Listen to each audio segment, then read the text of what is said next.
সিক্কিমের একটি গ্রামে অনামিকা নামের একটি মহিলা নিজের শাশুড়ি মা শারদার সাথে থাকত। 2 বছর আগে তার স্বামী রমেশের হার্ট অ্যাটাকে মৃত্যু হয়ে যায়। তারা ভীষণ দরিদ্রতাতে জীবন কাটাচ্ছিল। যেখানে সবার বাড়িতে আলাদা আলাদা ঘর হয়, তাদের পুরো বাড়িটি একটি টয়লেট ছিল। রমেশের মৃত্যুর পরে তারা যেই বাড়িতে ভাড়ায় ছিল, তার বাড়ির মালিক তাদেরকে কিছুদিন পরে বের করে দেয়। সে সময় কেউ তাদেরকে কোনো রকমের সাহায্যও করেনি। পরিস্থিতির জ্বালায় পড়ে গ্রামের প্রান্তে একটি টয়লেটের কোমোডকেই ব্লক করে সেটাকেই বাড়ি বানায় অনামিকা। শুধুমাত্র প্রয়োজনীয় জিনিসপত্র ভেতরে রেখে বাইরে খাট লাগিয়ে শারদা অনামিকা থাকতো আর ঘুমুতো। তখন একদিন শারদা বলে, ও বৌমা, খুব খিদে পেয়েছে, খাবার মতন যে কিছুই নেই। এভাবে তো আমরা অসুস্থ হয়ে পড়ব, আর ওষুধ খাওয়ার মতনও আমাদের কাছে টাকা নেই। হ্যাঁ মা, কিছু তো একটা করতেই হবে। এমনিতে গ্রামের অনেক বাড়িতেই কাজের লোকের প্রয়োজন। চলো তাহলে আমরা কাজের লোকের জন্য কথা বলে আসি, অন্তত পেট ভরার মতন কিছু তো উপায় হবে। ঠিক বলেছেন মা আপনি। তারা দুজনে কিছু বাড়িতে গিয়ে বাসন ঘর পরিষ্কারের কাজ করে টাকা অর্জন করতে লাগে, যা দিয়ে তারা দুবেলা খাবারের বন্দোবস্ত করতে পারে। কিছুদিন পরে বর্ষাকাল নেমে আসে। যখন তারা রাত্রিবেলাতে বাইরে শুয়েছিল, ঠিক তখনই খুব জোরে বৃষ্টি নেমে আসে। মা, আপনি 2 মিনিট অপেক্ষা করুন, টয়লেটের ভেতরের জিনিসপত্র সরিয়ে আমাদের দাঁড়াবার মতন বন্দোবস্ত করে দিই। ঠিক আছে মা, তাড়াতাড়ি করো। তারপর অনামিকা জিনিসপত্র সরিয়ে দাঁড়াবার মতন ব্যবস্থা করে দেয়। হয়ে গেছে মা, আসুন তাড়াতাড়ি। হে ভগবান, জল তো ভেতরে ঢুকতে লেগেছে। হে ঈশ্বর, একটু দয়া করো আমাদের ওপরে। অনামিকা প্রার্থনা করতে লাগে। ততক্ষণে জল ভেতরে ভরে যায়। তারা পুরোপুরিভাবে ভিজে যায়। কোনোভাবে তারা জল বাইরে বের করতে সক্ষম হয়। প্রত্যেকবার বর্ষাতে এই অবস্থাই হতো। বর্ষাকালে তাদের অবস্থা খুব কষ্টকর হয়ে উঠত। পরের দিন তারা অসুস্থতার মধ্যেও কাজে যেত। অনামিকা যে বাবুর বাড়িতে কাজ করত, তার মেয়ে প্রিয়া আমেরিকা থেকে ইন্ডিয়া এসেছিল। তার অনামিকার এই পরিস্থিতি দেখে খুব কষ্ট হয়। সে অনামিকার ব্যাপারে তার কাছেই জানতে চায়। তখন অনামিকা তাকে এক এক করে নিজের সব গল্প বলে। হে ভগবান, তোমরা তো খুব কষ্টে দিন কাটাচ্ছ। তোমরা যদি চাও তাহলে আমি তোমাদের সাহায্য করতে পারি। কি সাহায্য দিদিমণি? শোনো, বিদেশে আমার খুব বড় বাড়ি, আর আমি ভালো টাকা পয়সাও রোজগার করি, কিন্তু আমার বাড়িতে হেল্পারের প্রয়োজন। যদি তোমরা চাও তাহলে তুমি আর তোমার শাশুড়ি মা আমার সাথে বিদেশে যেতে পারো, আর আমার হেল্পার হতে পারো। আমি তোমাদের নিজের বাড়িতেই থাকার ব্যবস্থা করে দেব, খাবার আর মাইনেও দেব। আমার মনে হয় এভাবে তোমাদের জন্য অনেকটা ভালোই হবে। কি বলো? আপনার অনেক অনেক ধন্যবাদ দিদিমণি। কাল আমি শাশুড়ি মাকে জিজ্ঞাসা করে আপনাকে জানাবো। আচ্ছা বেশ। তারপর যখন বিকেল বেলাতে শারদা আর অনামিকা বাড়ি ফিরে আসে, অনামিকা শারদাকে সব কথা খুলে বলে। এটা তো খুব ভালো কথা, ওই মেয়েটি আমাদের জন্য ঈশ্বরের রূপে এসেছেন। অন্তত মাথা গোঁজার মতন একটা ঘর তো পাওয়া যাবে। কাল গিয়ে তুমি তাকে হ্যাঁ বলে দিও। পরের দিনই অনামিকা বাবুর বাড়িতে গিয়ে প্রিয়াকে হ্যাঁ বলে আসে। খুব ভালো কথা, তাহলে তোমরাও তৈরি হয়ে নাও, পরশুই বেরোতে হবে আমাদের। আমরা একসাথে সবাই যাব। ঠিক আছে ম্যাডাম, আপনার এই কৃপা আমরা কখনো ভুলবো না, চিরকাল মনে রাখবো আমরা। তারপর প্রিয়ার সাথে সাথে অনামিকা আর শারদাও বিদেশে চলে যায়। তার বাড়িতে থেকেই কাজ করতে শুরু করে। প্রিয়া স্বভাবে খুব ভালো ছিল। সে অনামিকা আর শারদার সাথে খুব ভালোবাসার সাথে থাকত। অনামিকা প্রিয়ার কাছে লেখাপড়াও শেখে, আর প্রিয়ার বাড়িতেই সে ছোট ছোট বাচ্চাদের টিউশন পড়ানো শুরু করে। প্রত্যেক মাসে যে মাইনে পেত, অনামিকা সেটাকে সঞ্চয় করে রাখত, আর সেই টাকাগুলোকে জমা করত। প্রিয়ার বাড়িতে তাদের পরিস্থিতিও অনেক ভালো হয়ে যায়। 2 বছর পরে একদিন অনামিকা প্রিয়াকে বলে, প্রিয়া দিদিমণি, একটা সুখবর দেওয়ার আছে আপনাকে। আরে বাহ, তাড়াতাড়ি বলো, কি সুখবর? দিদিমণি, ঈশ্বরের কৃপা আর আপনার সাহায্যের ফলে গ্রামের জমিতে আমরা একটা বাড়ি কিনেছি। আপনি অনেক সাহায্য করেছেন আমাকে, এই সাহায্য আমি কখনো ভুলতে পারবো না। এবার আমরা নিজের গ্রামে ফিরে যেতে চাই দিদিমণি। সর্বপ্রথম তোমাদের অনেক অনেক অভিনন্দন। এটা জেনে আমি খুব আনন্দিত। তুমি নিশ্চিন্তে ভারতবর্ষ ফিরে যেতে পারো। ইনফ্যাক্ট আমিও তোমাদের সাথে যাই, চলো, আমারও বাড়ি যাওয়ার আছে। আচ্ছা দিদিমণি। তারপর সারদা আর অনামিকা ভারতবর্ষে নিজের নতুন বাড়িতে চলে যায়। অনামিকা সেখানে অনেক বাচ্চাদেরকে টিউশন পড়াতে লাগে। তখন থেকে তারা দুজনে खूब आनंदे जीवन यापन करते लगे। रमेश अपनी माँ शारदा और पत्नी अनामिका के साथ रहा करता था। रमेश नौकरी किया करता था। एक दिन की बात है, रमेश ऑफिस जा रहा था। माँ चलो, मैं काम पे जा रहा हूँ। और हाँ अनामिका, आज का नाश्ता बहुत ही अच्छा था। ऐसा लगा मैंने आज घर पर ही 5 स्टार होटल का खाना खाया है। ये सुनकर अनामिका कहती है, अरे आज मेरे पति को खाना कैसे पसंद आ गया? सुबह सुबह इतनी तारीफ, आज क्या दिमाग पर ज्यादा असर हो गया? फिर शारदा कहती है, अब तुम जाओ काम पर, और बहू अनामिका चलो हम खेत पे जाते हैं, बहुत सारा काम है। ये लड़का तो एसी में बैठ के काम करता है, पर हमें तो धूप में काम करना है दिन भर। शारदा की बातों पर अनामिका कहती है, अरे हाँ माँ, मैं तो भूल ही गई थी, मेरा दिमाग ना आज तो काम ही नहीं कर रहा है। उस घर में दिन ऐसे ही बीतते थे। ये लोग बहुत मेहनत करते थे और शाम के वक्त साथ में खाना खाते थे। माँ, आज मैं बहुत थक गया हूँ। इतना काम था कि क्या बताऊं। रमेश की बातें सुनकर शारदा कहती है, अब चुप करो, जिंदगी में मेहनत करना बहुत जरूरी होता है। तेरी रोटी खत्म हो गई है तो रोटी ले ले। तब तक अनामिका कहती है, आज मैंने सब्जी बनाई है, खा के बताओ कैसा हुआ। रमेश अनामिका का मजाक उड़ाते हुए कहता है, मुझे तो बस रोटी पसंद आई, ये सब्जी तो ऐसा लग रहा है कि जैसे कोलगेट पेस्ट के साथ रोटी खा रहा हूँ। फिर तीनों इस बात पर जोर जोर से हंसने लगते हैं। ऐसे ही बहुत खुशी से दिन चल रहे थे। ये परिवार हर दिन को खुशी खुशी से जी रहा था। लेकिन एक दिन रमेश जल्दी अपने ऑफिस से घर चला आता है। बहू अनामिका और सासू माँ खेत में काम कर रही थी। रमेश आके बहुत ही धीमी आवाज में कहता है, माँ मुझे बहुत टेंशन हो रही है, मैं क्या करूं?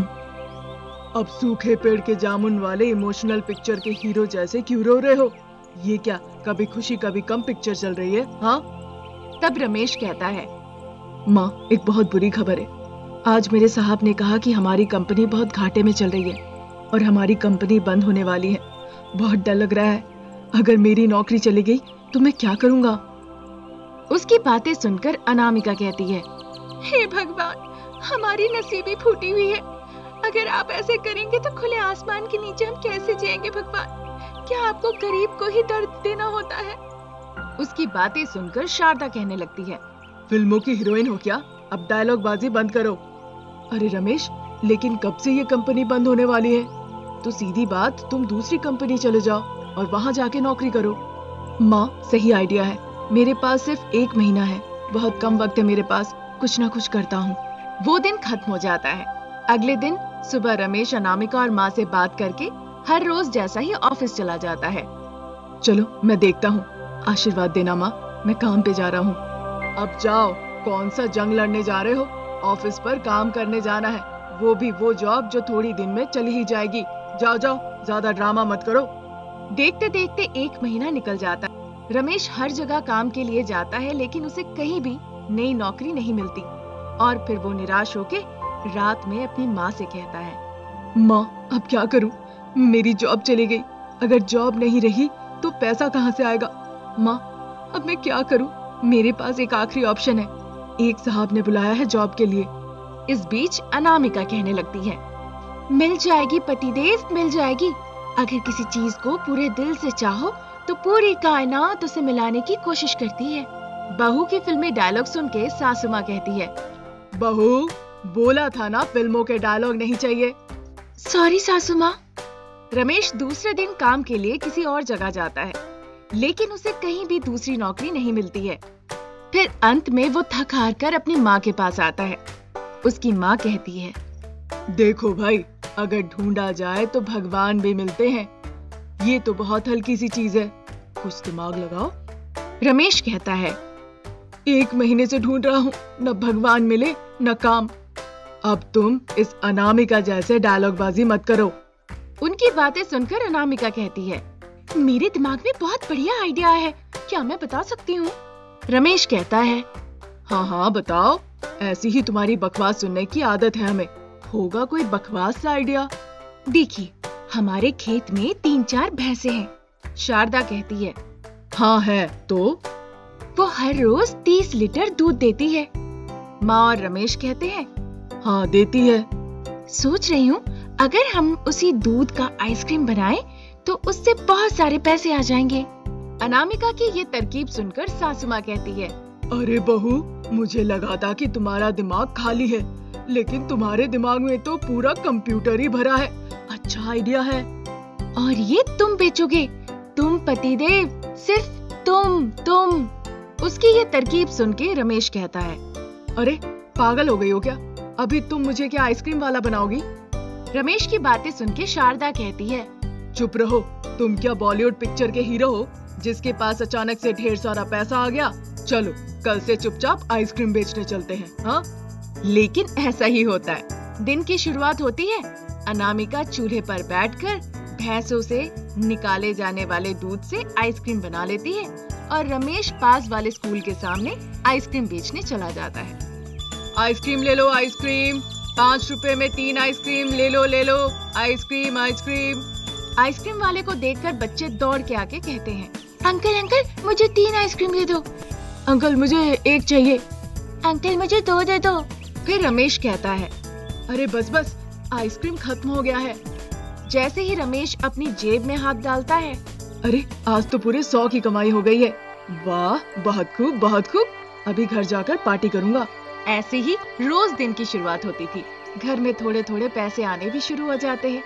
रमेश हर दिन आइसक्रीम बेचता है और पैसा कमाता है। फिर एक दिन रात के खाना खाते वक्त रमेश की माँ कहती है। अरे रमेश बेटा, हम दिन के सिर्फ 100 रुपए कमा रहे हैं, यानी महीने का 30,000। मुझे लगता है हमें और ज्यादा आइसक्रीम बनाने चाहिए, तभी तो ज्यादा बच्चे हमारे पास आएंगे। उनकी बातें सुन के अनामिका कहने लगती है। माँ जी, मेरे पास एक बहुत ही फैंटास्टिक, बहुत ही भारी, बहुत ही धमाकेदार हाँ पता है तेरे पास आइडिया है, लेकिन सीधे तरीके से भी तो बता सकती हो। डायलॉग बाजी करने की क्या जरूरत है? माँ, आपको पता है हमारी दूसरी भैंस भी बहुत ज्यादा दूध देने लगी है, तो हम ऐसा करते हैं, आइसक्रीम के साथ साथ कुल्फी भी बना लेते हैं। चलो अभी के अभी काम शुरू करो, बस पैसे आने चाहिए। दूसरे दिन से स्कूल पर रमेश आइसक्रीम के साथ साथ कुल्फी भी लेकर बेचने जाता है और स्कूल के सामने खड़ा हो जाता है। आइसक्रीम वाले, कुल्फी वाले, 5 रुपए में 3 आइसक्रीम, 3 रुपए में 2 कुल्फी ले लो। ये सुनकर बच्चे आके कहने लगते हैं। अंकल मुझे आइसक्रीम दे दो। अंकल मुझे 3 आइसक्रीम दे दो। अंकल मुझे सारी कुल्फियाँ दे दो। सॉरी बच्चे सॉरी, आज का पूरा माल खत्म हो गया है। तब तक उनमें से एक बच्चा कहने लगता है। अंकल मुझे बहुत भूख लगी है, आप आइसक्रीम के साथ साथ नाश्ते में इडली क्यों नहीं रखते? मुझे इडली बहुत पसंद है और मेरे सारे दोस्तों को भी। तभी सारे बच्चे मिलके कहते हैं, हाँ वो भी इडली खाना चाहते हैं। उनकी बातें सुन के रमेश कहता है। अच्छा, कल से आपको इडली भी मिल जाएगी और बहुत सारे आइसक्रीम्स। रमेश घर आ जाता है और अपने घर वालों से बातचीत करने लगता है, हर रोज की तरह, जब सारे लोग एक साथ बैठ के खाना खा रहे होते हैं। पता है माँ, आज मैंने पूरे आइसक्रीम्स और कुल्फी बेच दिए, 200 रुपए मुझे मिले। तभी अनामिका कहती है। अरे वाह भाई वाह, मुझे तो ऐसा लगता है कुछ ही दिनों में हम बहुत बड़ा बंगला, बहुत बड़ी गाड़ी और बहुत पैसे भी कमा लेंगे। ये सुन के शारदा कहती है। अरे बहू, तेरा पति कोई फिल्म स्टार नहीं है, आइसक्रीम वाला है। अभी 200 रुपया कमाया है, तू तेरा काम कर जाके।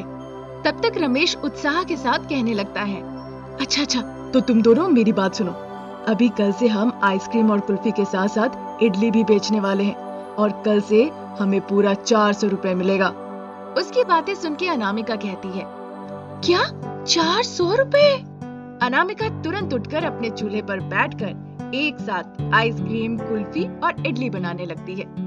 कुछ ही दिनों के अंदर उन्हें बहुत मुनाफा होता है। उस मुनाफे से वो एक दुकान खोल लेते हैं और उनकी आमदनी निरंतर बढ़ती रहती है।